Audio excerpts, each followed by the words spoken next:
Ladies and gentlemen, today on the Forget About It podcast on Radio Regent, we have very special guest Louis March from the Zero Gun Violence Movement. Now, before we get to Louis, I just want to ask our regular hosts, how you guys doing? I'm doing great. I hope everyone's doing great. You know, it's a beautiful day. It doesn't matter about the rain, guys. I've seen so many people be scared of the rain. Rain is great, you know? Sometimes the rain just hits me, and I see it better than... to be honest, I like rain more than I like sunshine. Because you need to relax. Rain's like a calming feeling. Like, especially if it's like pitter-patter rain. Like, You do like rain, now that I think about it. yeah. You've made me walk to the gym in rain before. Yeah. We didn't walk. It was like 30 minutes, and we just... It was very rainy. You do like the rain, now that I think about it. Yeah. Rebel, talk to me. How you been? Sorry. You know me, just same old.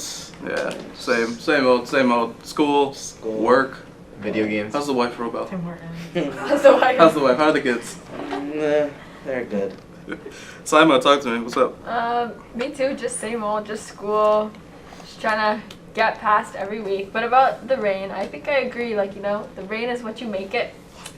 And it could be a shower of love. You guys like that? I know you like that. Shower of love is a hilarious way to Jamelia, describe you? rain. Yes, I think the rain yesterday was so nice. Like, Yeah? I think that's some like the best weather that we've gotten. I don't really like it when it's too sunny, like Samir, because like when it's too sunny, it gets too hot, and like sometimes it gets like unbearable. But this is perfect. Mm.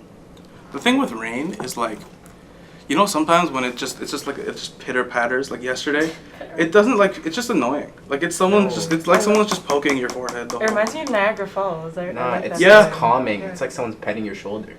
Okay. Like you know, like it's calming. When the sun's beaming on my forehead, it's not fun. Huh? That's true. Huh? My big forehead, it's not fun. I know those ones. Anyways, I'm gonna throw it off to Samir for today. Yo. So yeah, for today, our topic of the week is actually going to be gun violence prevention in Regent Park. And so, recently, a young man passed away, as you guys know, Thane Murray, due to recent events of gun violence in our community. So 1 in 3 homicides in Canada are firearm related. There has been 81% increase in violence with guns in the past 10 years. So today we have someone from the Zero Gun Violence Movement, Louis March, to come talk with us about prevention in our community and in our city. So Louis, how are you today? Keeping busy. Keeping busy. There's been a spat of shootings recently that have just surprised us in many ways. And we're concerned about the direction and the trends, and the fact that a lot of our young people now, just anybody walking down the street doesn't know what's going to happen. That's not the Toronto that. That's not our best. So the trend in gun violence, we've had 319 shootings so far this year. That's more than one per day. We've got 31 people that have died from gun violence this year already. Compared to last year, I think it was 33. It's staggering. That means there's 31 funerals. There's 31 grieving families, and there's communities that are hurting and in pain. It's not looking good in terms of trends. Like the gun violence incidents have increased over the last 10 years that you just articulated. But guess what? Crimes in other areas such as robberies, car stuff, all of those are come down. The only one that has increased in the last 10 years is gun violence. So we could ask the question, how come? And what are we doing about it? So yeah, that's very concerning, and it's become like a daily issue for us in terms of the work we do. Well, I think we should get straight into it. Why do you think these trends are happening? Yeah. No, we ask that question all the time.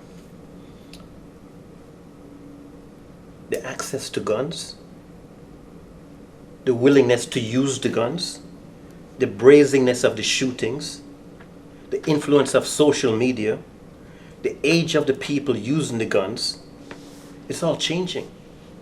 Like if you speak to people that used to do gun violence in the past, there used to be codes right?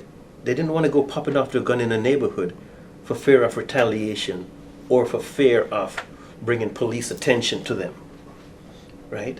There was usually 1 and 2 guns in a community that used to be borrowed, shared, even rented, right?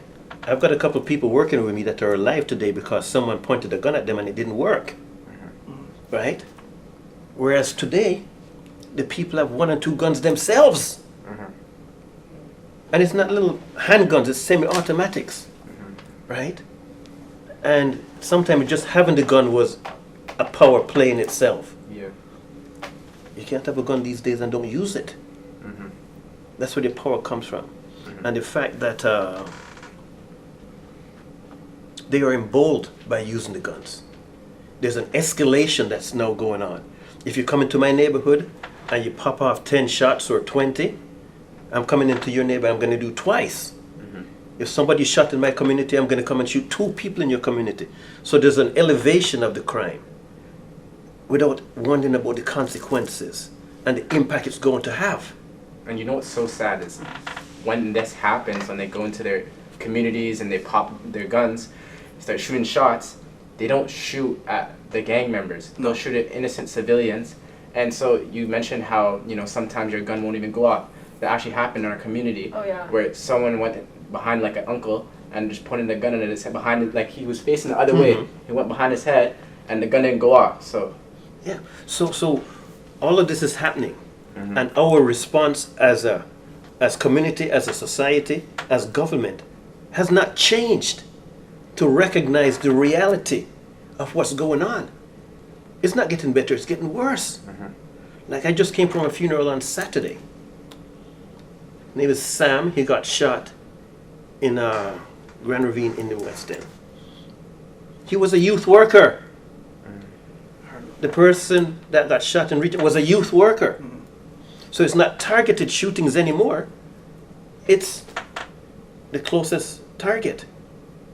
Sam was going to visit his mom. His mom was expecting him to come and visit. Right? And I'm at the funeral with her. I don't know what to say to her. There's nothing I can say.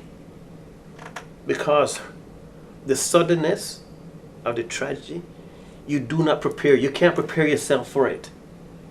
So what we're seeing now is the level, the characteristics of gun violence changed dramatically, but our response has not changed appropriately.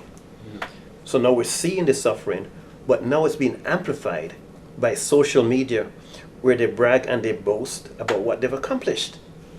You should see some of the stuff that we're seeing on social media. Like, this is not about like, I'm sorry, I'm grieving, I should not have done it, or I don't want anybody to know I did it. There's a bragging and boasting. And you do that, it feeds into the cycle. So we're seeing all of this. So what do? We have to figure out, what do we do moving forward? Because if we continue at the same pace of what we're doing right now, what are your children? What life are they going to be living? Right? What type of community are they going to be living in? Right? We have to stop this cycle. We have to stop this cycle, this madness, because it's killing not only the people involved, but it's killing families and killing communities. it's sad though. You mentioned social media, and it's gotten to a point where people can't even post like the people they lost, their loved ones, because it's like, oh, now you seem like a victim because you have your loved one in your bio, you're posting on your story, and someone else from an opposition block is claiming that, oh, I did this, I did that, I'm making him look like a victim, I'm making him look like a bitch, this is my doing. So now people can't even talk about that on social media. So imagine how, if you lost your friend, if you lost your husband, if you lost your father, right? If you lost a close friend, and you can't even speak about it, for fear that it's going to feed into another cycle, right? So when you see people now walking down the street, you don't know what they're carrying with them. They might have a smile on their face, but what's going on inside? So this is why we have to address this issue. We have to have a public discussion about it, because there's certain aspects that people do not want to speak about. But if you don't speak about it, you will not know what's going on, and your solutions will not be relevant. Right? And kind of about that, that's kind of what's happening to like youth in our city, where it's like they feel like they have to protect themselves or like you know, put on this like persona that of who they are when that's not them. And then, you know, ages from young as 13, 14, they feel like they have to carry a gun because you don't want to seem weak online and social media. Even if, like how I said earlier, even if you did become a victim of like a shooting, now you have to retaliate. Yeah. So it's like this ongoing meaningless like retaliation and this gun violence that's happening, and it's not for your friends or family. It's not even turning into this point. It's turning into like your street and your neighborhood, a neighborhood that didn't even care about you to get you the job that you needed. You know what I'm saying? Yeah. So this is where we're at. We've never really had a fulsome, wholesome, truthful discussion about what's going on. Everybody's talking about one piece here, one piece there, right? But we've never had that full discussion. So the solutions that I'm hearing being proposed, right, is not going to impact it, right, in any way, shape, or form. It might make people feel good as though I'm doing something, but in reality, you see the results, you see what's going on, right? Toronto is a very resourceful city. We're internationally acclaimed. We're world renowned. If they do an international study about the city that you'd most like to go to, guess what comes up? Toronto. It's not New York, it's not Chicago, it's not Los Angeles, it's Toronto. Toronto's pretty high up there. Yes! And if we're not in the top 10, we get suspicious. That thing wasn't done proper. Yeah. Right? It was crazy. I seen Right? something like this earlier, like literally this week, and it was like, top 10 safest cities in Toronto. In the world. In the world. Toronto's number 2. You see what I mean? Who's So happened? education, Who's health, and stuff. So I said, well, it depends on which part of the city you live in. Yeah. But the fact of the matter is we're there. So when we put our mind to something, we're normally successful in dealing with it. But if we don't put our mind to it, we can't be successful. I don't think we've thrown our best effort. We've not put our best foot forward yet, because it's only in certain communities. You know what I think? I think there's an acceptable level of violence I in agree. the city. Acceptable people for it to happen to. I didn't say that. That's my opinion. Yeah, That's my but opinion. but it's true. That's my opinion. Yeah. As long as it's in certain neighborhoods with certain people, we're okay with it. Yeah. But when it spills over, that's when. That's when it's a problem. You see what I mean? That's when all the money goes into it. And- So we have this issue. We know what I'm all problemed out. Like, we know this problem inside out. What are we going to do moving forward? What are we going to do moving forward? Right? And are we putting our best foot forward? The answer is no, we're not. No way, shape, or form. Right or no? I went to the funeral, 300 people there, right? Wearing black, right? Mourning and grieving, right? Because of the loss of Sam. And the thing with Sam used to work with us, right? He was one of my go-to people when it comes to getting people jobs in the trade area. He worked with a group called Out of the Box. He had just got his union license or something, one of those things. So he was doing the right things. All of a sudden, he's gone. Because there's a beef between this part, and it's got to be settled. Are we happy about that? Hell no. Are we doing something about it? Hell no. We're not. The people that we entrust to fix this, I call it willful blindness. They just don't want to deal with it because there's no immediate gain for them. So, we got work to do. Yeah, and I also, like, back to the internet thing. The other day I was scrolling through YouTube, and I saw, like, this British kid did a YouTube video, and he's like, "Murder in the Six: How different gang wars in Toronto have evolved." And it's more through, like, it shows it through the lens of, like, hip hop and local rappers, and that's, like, the point of it. But this guy, he kind of goes into, like, this weird other level where he'll just be like, "Oh yeah, and then this rapper's friend got shot, and then they attacked this person, And he does it in the UK, he does it in America. He did one for Toronto recently, and it was hard to watch because it was like so disconnected. And to hear him talking about like, yeah, that this man from Regent shot the other one, and I'm just sitting there like in Regent Park, like this is the worst thing I've seen in my life. You know, it's one of those things that I hate watch. It's like, okay, I shouldn't watch this, but like I keep watching it, and it's not just that, like it's the internet as well, like with social media. Like whenever there's a shooting, if someone posts about it on Instagram, you go to the comment section, there's people who are just literally nobody's just saying haha, good. Yeah, like so disrespectful. It's a lot. Yeah. It's a lot of. I think social media has also created like a really big disconnect where people don't really understand the gravity. You know of my the challenge? situation. My challenge to everybody. How do we use social media? Mike and Zach. How do we use social media to respond to it? Like social media is glorifying the violence. How can we use social media to counter that? Because if people are gravitating to it and responding to it, why not use that as a tool in a positive way?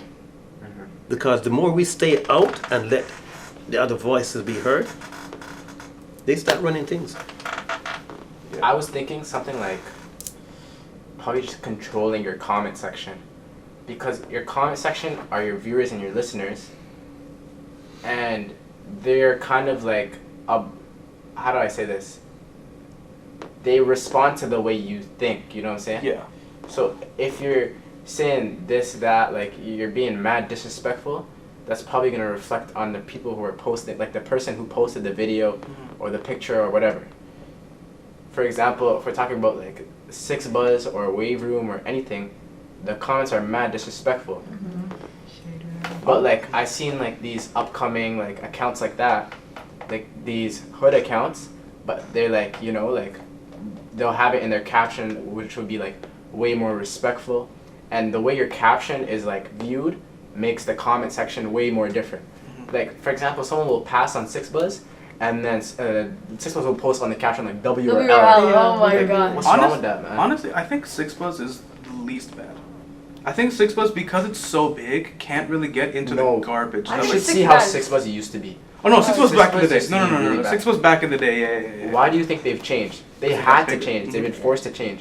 I seen kids from like Rosedale like commenting, like I remember when they would post like some borderline sexual assault shit, and then all the kids from Rosedale would comment and be like, how could you post this and post W or L, especially on Wave Room, because Wave Room would still be posting like W or L. Wave Room still goes crazy. Everyone would come in the comments like offending their shit, and now they have to like change the way they make their captions. With the smaller ones that like I've seen some that straight up pick sides Yeah. in the violence. That's the wow. crazy part. Yeah, They just yeah, straight I've up seen that hate too. on But one you whole side. can't control free speech. That's the thing. Yeah. This is Toronto, remember? This is democracy, freedom. We're supposed to be able to speak.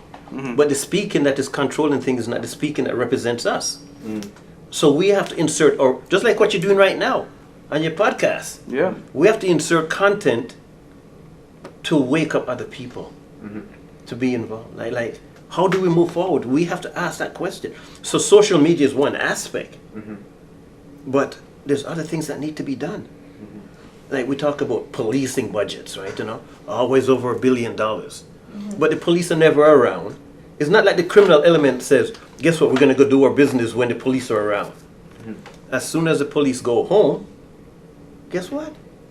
Like if you look at the hours of the shootings and stuff, it's not when police are around, right? So we've got to look at another policing model, right? And I'm not talking about quantity of policing, I'm talking about quality of policing. We have to look at the education system. Because in the education system, the kids are there for 7.5 hours a day. What can we do there to talk about community safety? Right? What about jobs? The kids say to us, like, if I can't get good money, I'm going to get bad money. You know what they're saying? If I can't get a good job, right? Some of the kids are saying it's easier for them to get guns than it is to get jobs. That is sick. And I don't mean that in a good way. That is bad. Right? We send you to school to learn how to prepare yourself to fit into the job world, get a job, get a career. But you come out and you tell me that it's easier for me to get a gun than a job? Yeah, I remember one time I was having a conversation with a youth worker, and he told me one thing he's also heard, is that the bad money is also the faster money. And like higher, like more money. Initially, Yeah. right? Like you're Easy not, to get. you know, you go get a degree, you're not getting a $60,000 wage immediately. $60,000 a year. You go do some fuck shit, you're gonna make a couple bands, pretty fast. Right? So the hustle is more important than the job. Even though that there's risk, there's uncertainty, but you're willing to take that route, right? Yeah, and you mentioned school, like, school is a forced type of thing. People have to go to school. That's why I feel like you can't make much change in school. Right after you mentioned school, Diane mentioned programs. Programs, youth choose to go to programs. And like people say, you are who you're surrounded by. So if you're going to these programs and you're going to the right programs where it's like, thankfully when I was like younger, what made me who I am today was going to the right programs where it would like, I'd be more respectful, more peaceful, to a point where I'd go home and, you know, I'd treat my mom better, etc. You know, it's this domino effect. So just making sure that you're in the right programs that surround you with the right people. And it's also the right people in the programs. Exactly. The people that are running the program, Yeah. Yep. it makes a difference if they look like you. Exactly. Right? Big one. It makes a big difference, right? Because they understand they're not judgmental, right? So we have to set up more programs that are accessible. Look, the servicing people are like 9 to 5, 9 a.m. to 5 p.m. I'm saying, what are you talking about? Why don't you run something from 9 p.m. to 5 a.m.? Because this is when the kids are out. Well, supposed to be in bed, but you know, like you know what I'm saying, Yeah. right? So let's look at what does the community really need, right? Can we extend the community service hours to 11 o'clock? Create jobs for young people to run programs for the people in the community. That's not rocket science. Yeah. That's not rocket science. Why can't we do stuff like that, right? The schools, as soon as 3:30 comes, guess what? The doors are closed. You gotta be joking, right? You gotta let the door open and invite everybody in. Because if the school is closed, where are they gonna go? Create programs, after school programs, hire young people to run the programs. And like, how difficult is that? Yeah. Right? This is a win-win situation. But no, we don't want that. Oh, they have excuses coming out of whatever, right? So these are the areas that we've got to look at, and we've got to stop bringing in these super organizations to do community work in a community that knows nothing about the community. Not because you've been around for 100 years, that means you know what's going on in the community. That means you're more racist. I didn't say that. I didn't say. He's the one that's saying it. I'm saying all these crazy things. But he's right. He's saying what everyone's thinking. Yeah, no, he's I right. have He's no real. confidence. He's keeping it I'm real. gonna get fired with But it's simple, right?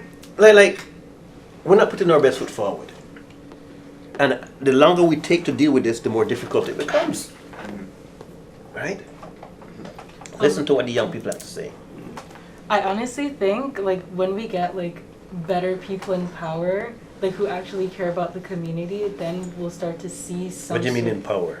Like Power. in You mean like No, in it's okay. politics? yeah, in like politics. Yeah, sorry, that's what I mean. Yeah, no, that's fair. Yeah, like in That's fair. politics. I just want like, to clarify. yeah, like in some neighborhoods, like they don't have people who actually like know about what's going on there. They look good on paper, but they don't know anything. So we need to have people like people who know about the place they're gonna be serving, so they can like put in programs like you were talking about, like people from the community doing stuff inside of the community to course. make a difference. So last year, guess what happened last year? Last year we had all these protests.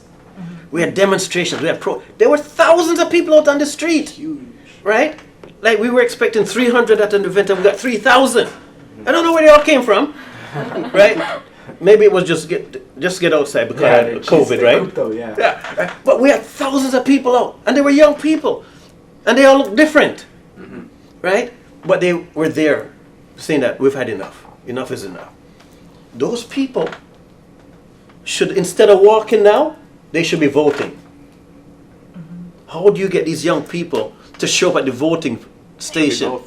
both. And not only showing up there to vote, they should be running. Because between me and you, there's nothing that those politicians are doing that you guys can't do. right? Those politicians stumble. They can't even put two good sentences together at times, right? You know, they say one thing but they mean another thing. Oh, yeah. Like that, like who trusts politicians anymore? Who ever trust politicians? Right? You see what I mean? Yeah. So all those people that were protesting and marching and demonstrating last year, in the thousands, they should be showing up at the voting station and voting for the people that know the community. Yeah. Right? So I agree with you 100%. Yeah. No one encourages voting. That's what I feel like. Mm-hmm. And it's like, especially because you said running for like a position. Yeah. No one's encouraging this. You know. Yeah. Why And would you we- encourage it? Because Yeah. you're going to be taken away from the status quo. The people that Exactly. have been there forever. They don't want any change Yeah. because they're secured in what they're doing, which is a bunch of whatever, right? Right? So why would they encourage Samira, why don't you come out and vote to run for office? I think you've got the skills to do it. You think they're going to do that? No. Hell no. They ain't going to do it. We gotta take it. I like him enough. We gotta take it. Yeah, you know, we have to make it happen. Yeah. Right? We have to make it cool to vote. We have to make it cool, right, to run for office. We're going to make it cool for working in these political offices so you can learn how the things go, right? Don't play their game because they're going to exclude you as long as they can, right? I was thinking about that, and last week we were actually talking about this because we were talking about politics, Right. and I was thinking we had another guest, and we were talking about the old Green Party leader, which was Enemy Paul. Enemy, yeah. Annemie Paul, and I was talking shit about her, but we talk. Continue. I'm listening. We I'm talk listening. everything, Yeah, okay. but she changed my perspective because she is the first black woman who ran for a position like that. Yeah. that So is weird. it was kind of like I've been thinking about that the whole week. Like, Yeah. you know, how could I talk shit about something? Like, it must have been so hard for her. And we're talking about how when she was in that position of running, you're not allowed to like complain that you're in that position of running. About complaining about, oh, I'm the first black person, I'm the first woman, etc. You can't complain about that. You literally just have to hug it, suck it up, and Yeah. run for that position. And you know, it changed my perspective. But you see, so we can change the way we think. Yeah. Mm-hmm. It can happen. And the first time you might not be successful, but you got to try a thing. Yes. But the thing with And that will scare the shit out, that will scare stuff out of them, right? If they see young people massing in numbers and coming to the polling station, imagine that, right? And running for office. If they see that, oh man, I'm telling you, they're going to know that their days are numbered, right? But I'd love to see that. I'd love to see that where young people rise up and take it from them, right? Right? Because they're not going to volunteer. Look, nobody in power normally voluntarily gives it up. Yeah. Nope. Look at history from day one. There always has to be a fight. You have to take it. Because people in power, they get married to it, they love it to death, and they never let it go. Right? Yeah. See, that's the thing with what Samir said, is that, you know, the more we do things, the more we learn, and the more we realize that even if, because Ennemie Paul is a black woman from St. Jamestown, even if we make it into these spaces, they still do a lot to hold you back. Yeah. Even when you make it there, it's like, okay, no, okay, you got here, you turn around now, Yeah. right? And that's the thing. Like, it's when power is consolidated to one group, even if they say, yeah, we want equality for everyone, when that equality has to come by way of them forfeiting some of the power to equalize it, It's not going to never happen. mind. So They don't do I'm going to tell you something.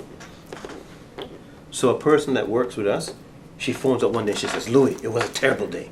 Nothing that I planned went according. And not only that, additional problems I had to deal with. And she was all frustrated. She wanted to pull her hair out, everything. I said, okay. I hear you. But you pick up the phone and you phone me the day that everything goes according to plan, without any problems, no surprises, and I know that you've given up the fight. If they make it too easy for you, get suspicious. Expect, right, that there's going to be obstacles, there's going to be challenges, there's going to be, because they know how to put that in front of you.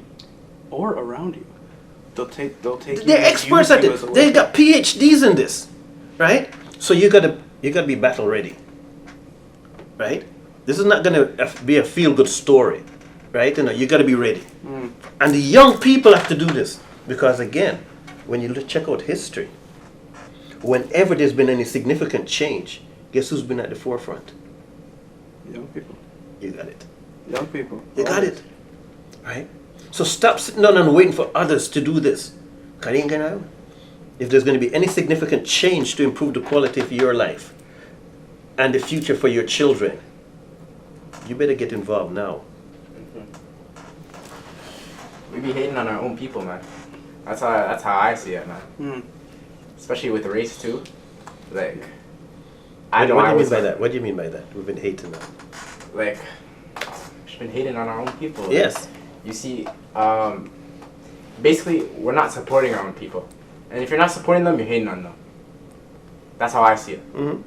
Because you're sitting there quietly. Well, it's the same thing how we had a conversation about this, but it's the same thing how you run your local business and you start a business, and your own friends don't want to support you.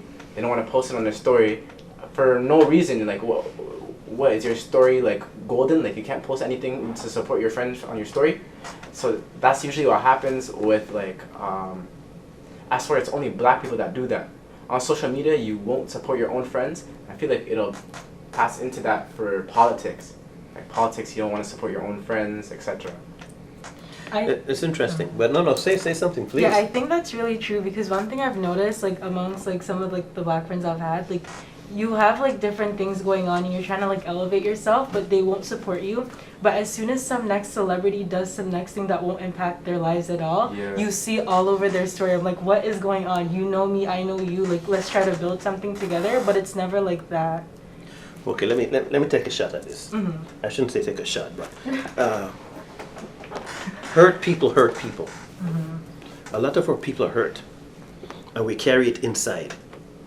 And who are the people we're going to hurt? The people that are closest to us, right? So it's a bigger issue that we have to deal with. It's not that I wake up and say, guess what? I'm going to go after black people because I'm black, right? Right? It's not like that. So we have to start chipping away at what's causing this hurt, and we're going to start dealing with it, right? One young person says his way of dealing with trauma, his therapy for trauma is being violent because it's never been dealt with, right? So we have to do a better job of these young ones, especially, that are running around with a cloud over their head. Trauma, pain, agony that they can't talk about, they can't deal with it because it's not cool, right? So I hear what you're saying, and that's the end result. But it's also holding us back. So where do we deal with it? Do we beat up on these people? Or do we find out what's going on and deal with it, what's really going on inside? And it's a long-term plan. It's a long-term game, right? It's not something that you just turn on a light switch or turn it off and it's done. But yeah, but we are sometimes our worst enemy. I agree with you. But it's a bigger picture than what we see. Yeah, I think obviously I'm not gonna tell you guys my issue with how the black community operates. I'm not gonna say that, but I do think that to an extent it also does come down to like what it means for a lot of young men to be a man. It comes down to masculinity. It comes to a lot of young kids thinking to be a man you gotta be strong and a warrior and not soft and not gentle or kind or vulnerable ever. And I think that has a lot to do with it, just in general, like at least in our community. No, look, you guys know the score. I don't know why I'm here. You already know what's going on, right? You guys know the score, but it's what we do with it. You're right. It's the identity, the image we're supposed to portray as young black people. Like in certain communities, you can't even smile. Because if you go smile in the they say, what's wrong with that person? Because you have to have that image, that persona, right? But we're all trapped in this illusion. And then we can't deal with reality when it happens. Yeah, like what you said about young boys who, let's say their therapy is through violence. When you said that, the first name that came to my head was Mike Tyson. You think about Mike Tyson, you think about a young man who had absolutely no love or opportunities or anything in his life, and then he turns 12, and then he is turned into just a gladiator. And people love him for the way he just knows how to be violent. Mm-hmm. And then what happened? And then he went to jail for sexual assault, and then he's fighting people in clubs, and then he's addicted. I mean, we've seen the saga of Mike Tyson post his career. Like recently, he's kind of even started a podcast. He sells a lot of weed. He seems a bit more stable. But you remember through the 2000s, Mm-hmm. Mike Tyson was a very, it wasn't a pretty story because Stable is the right word. a very unstable story, and I think a big part of that is because people noticed, the only way he can express himself was through violence, and rather than try to teach him other ways, people just, zeroed in on that, and it just created a monster. Look, you guys know what's going on. Mm-hmm. And the thing about this is that if you grow up that way, you can't even have good relationships. You can't have healthy relationships with others, Oh yeah. right? You can't have healthy relationships if all these demons are running around in your head, right? That's why we have to deal with it. We have to deal with it, right? And another thing that they do against young people, they say, oh, guess what? I'm coming to talk to you because you guys are leaders of tomorrow. Don't buy into that. You're not leaders of tomorrow. Tomorrow never comes. You need to lead today, right? The young people have to be at the forefront of this change. When anybody comes into your school and says, oh, yes, I'm here because you guys are leaders of tomorrow and we want to prepare you. Don't tell them to F off, right, But tell them, no, we got a problem. We need to lead today because tomorrow never comes. Again, this is one of their strategies to put you off or put you out or make you lose interest. Stop buying into their poisons, into their toxic language, right, And start creating your own. And don't be afraid to question. Because when they say something, I always think the opposite, right? Not healthy, but opposite. That's how the brain is wired. I mean, when people tell you something and then they mean the opposite, after a while, you're going to start thinking the opposite. But you know what? I'm supposed to be positive, right? So sorry if I was a bit negative today. But things are happening. I'm going to tell you something straight up.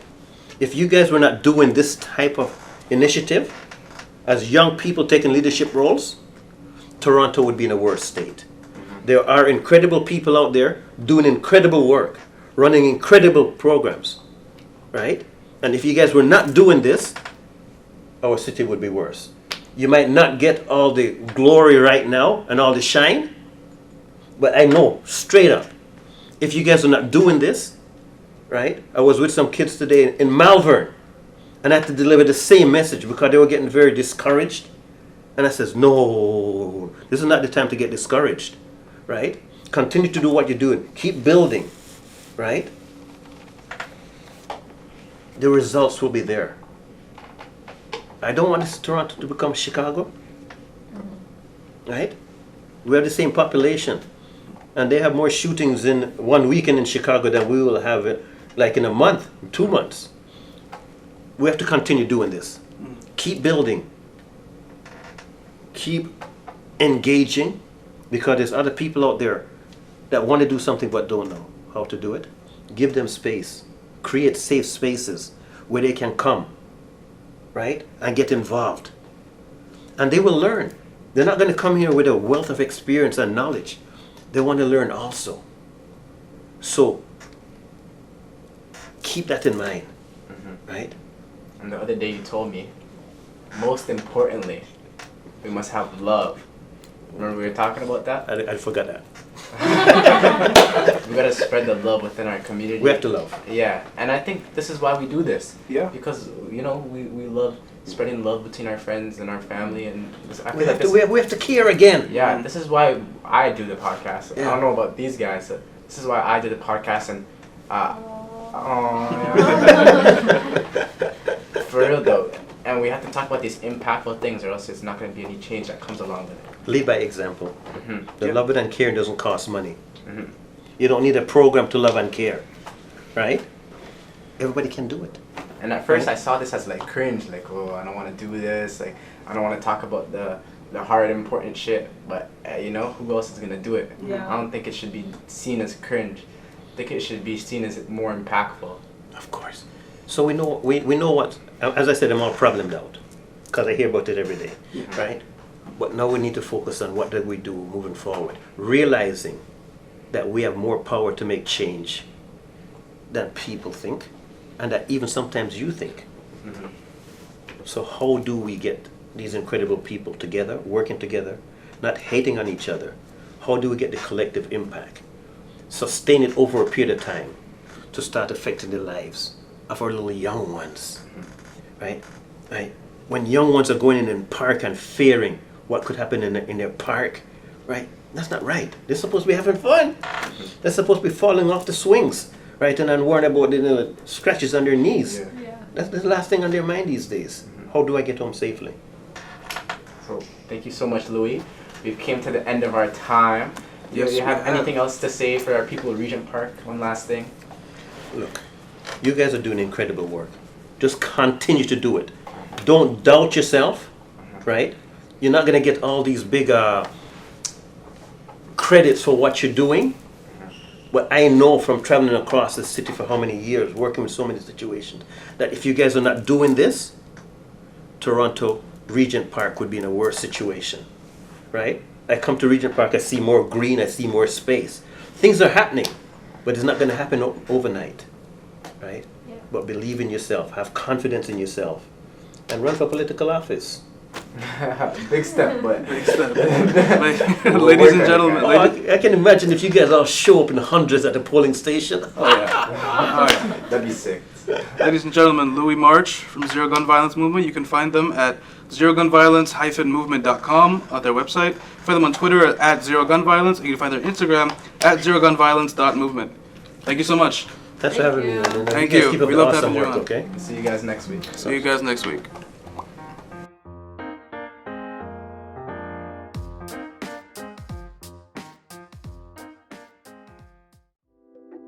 Make sure to like, comment, and subscribe. And when you do subscribe, hit the little notification bell so you never miss out on any of our content. If you'd also like more, you can find us on our other social media platforms. And if you want even more, you can look at our website.